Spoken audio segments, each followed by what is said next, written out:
Two, three. Hi, my name is Salvatore de Marici, Sal Marici, and I'm here for behalf of Ice Cube Press, one of the best publishing companies ever. I am a proud author of Ice Cube Press.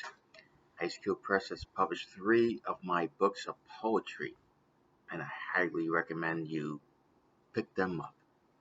First book is called Mortals, Nature, and Their Spirits. The chapbook of 25 poems tightly knit together. Second book is called Swiss, Furrow, and Sniff. And that's my great uncle Luigi in Sicily. He was 96 years old and I took that photograph.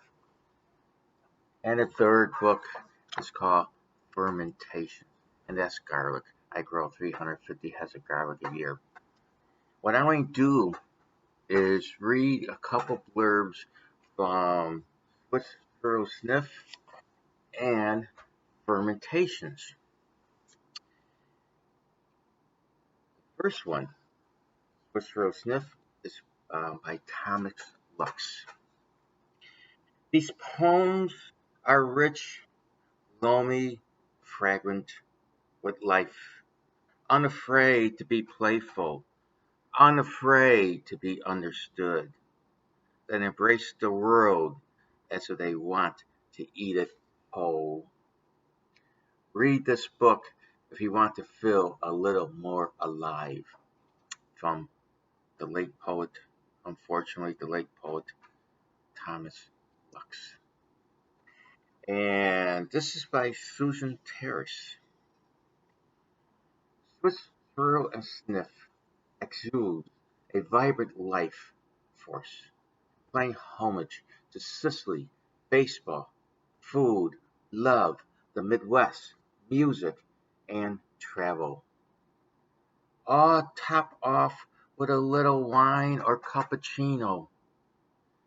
The poems are full of compelling images, sudden surprise, and bright bits of wisdom.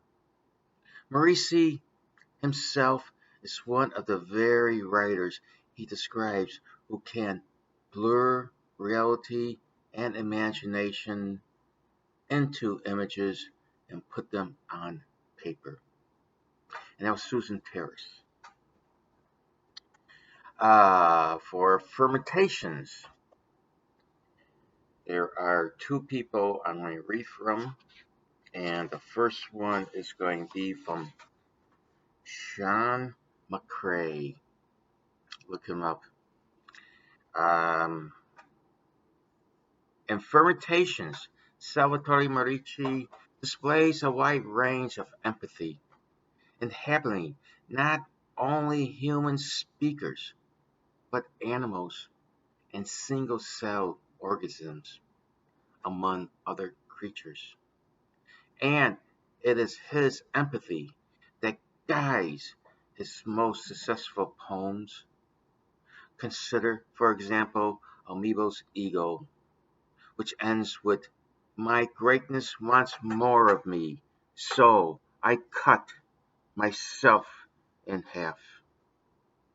Not only are those lines funny, but they speak to the pain of being overwhelmed by egocentrism at a time when we are told every day that the only being that matters is the self. These poems are potent and valuable. Sean McCrae. And this is by Terrence Hayes. Salvatore Marici's Fermentations rings with the spirit of the great poet Stanley Kunitz. He fills every day's detail with terrific music and insight. These are bright, dynamic poems. And that's by Terrence Hayes. I am way over my time, so I'm not going to read anything from Mortals, Nature, and Their Spirits. If you want to read some great literature, especially some great poems from me and other poets, Go to Ice Cube Press. If you, and my poems I call poetry for the masses. Let the images tell the story. Ciao, and stay safe.